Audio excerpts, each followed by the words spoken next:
plano realizado, completo, perfeito, dentro de Deus. Por isso, irmãos, nós nunca podemos permitir que o inimigo venha minimizar em nós a reunião da mesa do Senhor.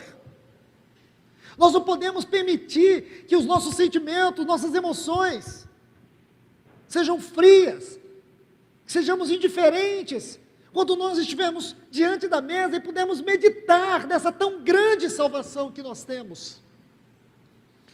Então ele diz assim, a quem Deus propôs, a quem Deus realizou antecipadamente como propiciação.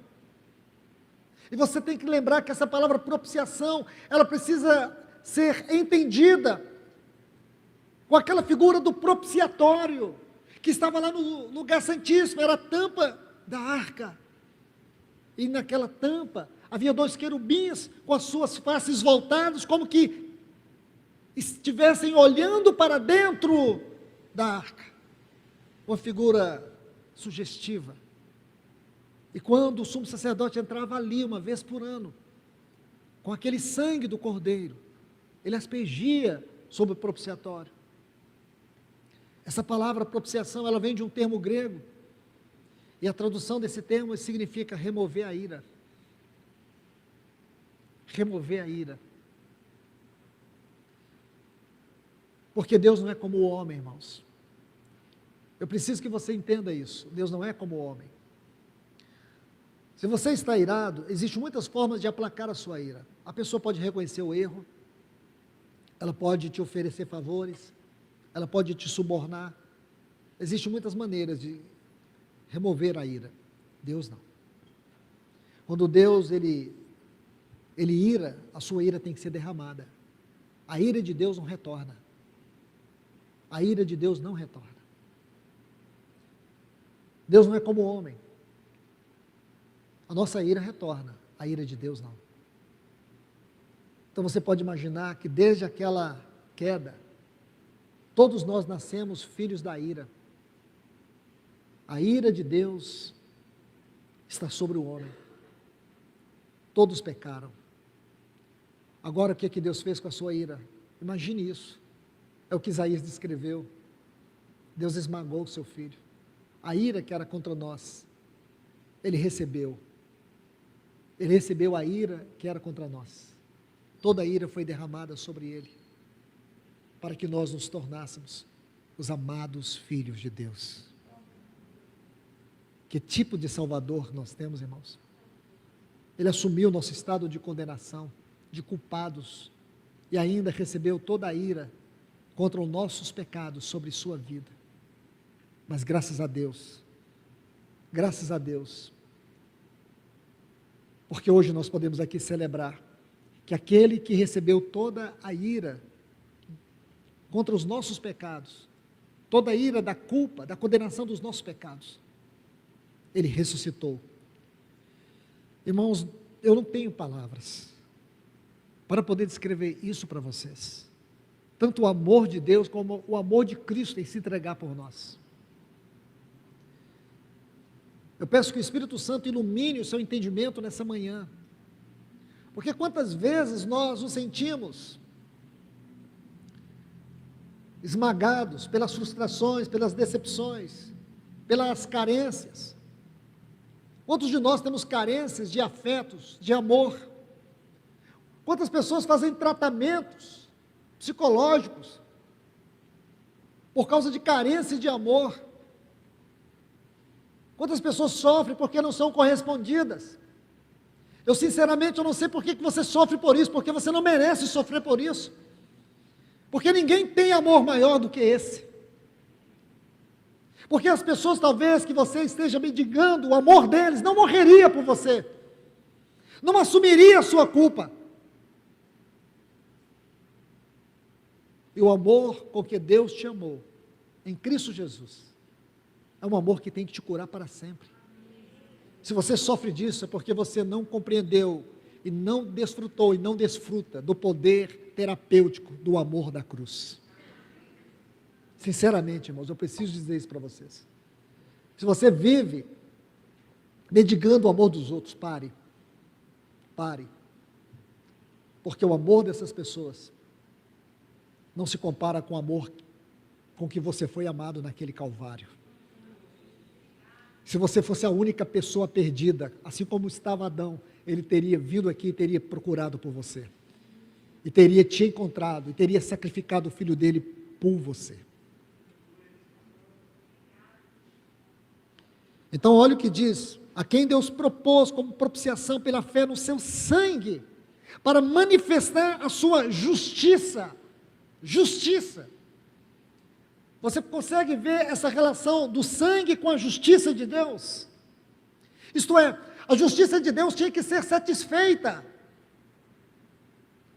E Deus não encontrou em ninguém, Deus não encontrou em nada aquilo que pudesse satisfazer sua justiça.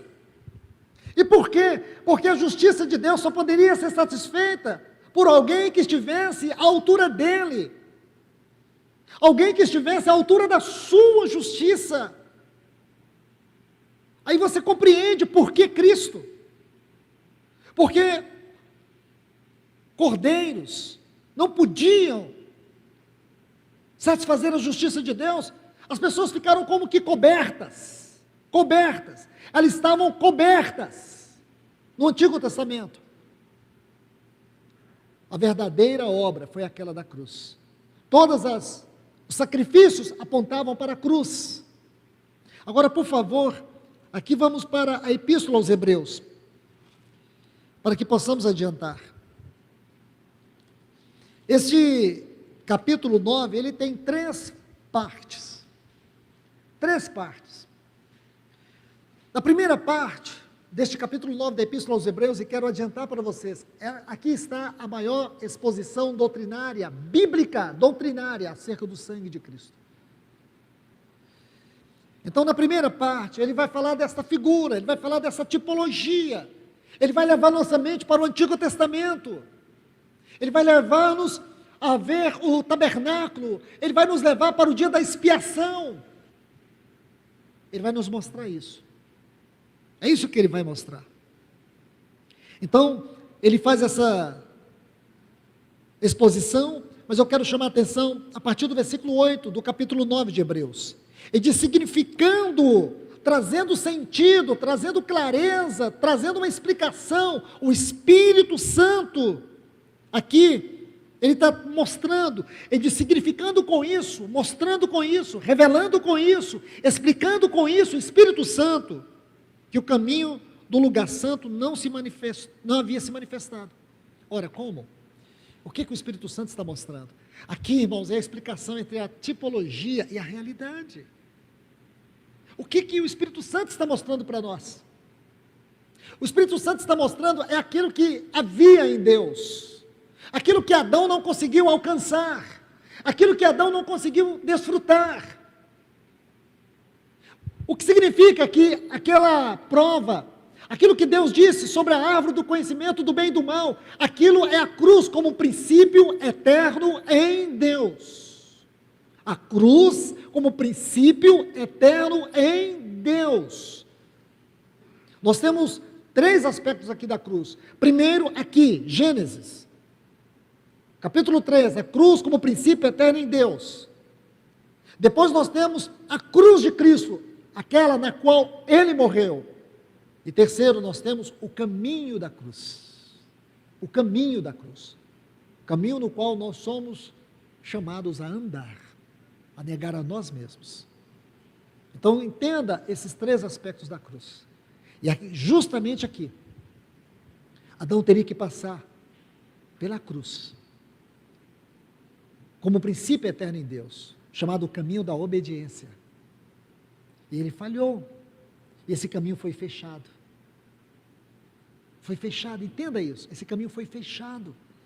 Olha o que está dito aqui, significando, dando a entender com isso o Espírito Santo, que o caminho do santo lugar não se havia manifestado, enquanto subsiste o primeiro tabernáculo, isto é, enquanto aquele tabernáculo de Moisés estivesse erguido, com as suas oblações, com todos os rituais, enquanto aquele tabernáculo estivesse erguido, considerado diante de Deus, o verdadeiro caminho do Santíssimo Lugar, que não era o caminho que o sacerdote percorria até o lugar santíssimo, era o santuário eterno. E essa é a grande mensagem da Epístola aos Hebreus. Este é o grande ensino da Epístola aos Hebreus. Se fosse para mim dar um tema à Epístola aos Hebreus, o tema que eu daria é a vida no lugar santíssimo. A vida cristã no lugar santíssimo. A doutrina da comunhão no lugar santíssimo. Talvez esses seriam os temas que eu daria para este livro. Aí ele diz, o qual é uma parábola. Ele está dizendo que tudo aquilo que você lê a partir de Êxodo capítulo 25, passando por todos os demais capítulos de Êxodo, até o final, livro de Levítico, ele está dizendo assim, é uma parábola. Tudo isso é uma parábola, são figuras, que o Espírito Santo está explicando. É uma parábola para o tempo presente, conforme a qual se oferecem tanto os dons como os sacrifícios, que não podem. Os sacrifícios do Antigo Testamento não podiam tornar perfeito o adorador. Perfeito aqui em que sentido? Não é maduro, porque a palavra perfeito é sinônimo de maturidade, mas não é maduro. O sentido aqui é completamente regenerado, limpo, transformado. É isso que está dizendo. Aí vamos adiantar.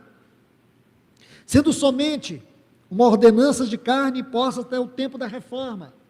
Reforma essa que foi proposta por Cristo. Agora, deixe-me, a partir da sua vinda, porque esse último versículo 10, ele é um ponto de intersecção entre o primeiro ponto, eu diria assim, a primeira parte da Epístola aos Hebreus, capítulo 9, agora ele vai para a segunda, e o versículo 10 é um ponto de intersecção, ele vai falar sobre essa reforma. Aí diz assim, e começa de uma maneira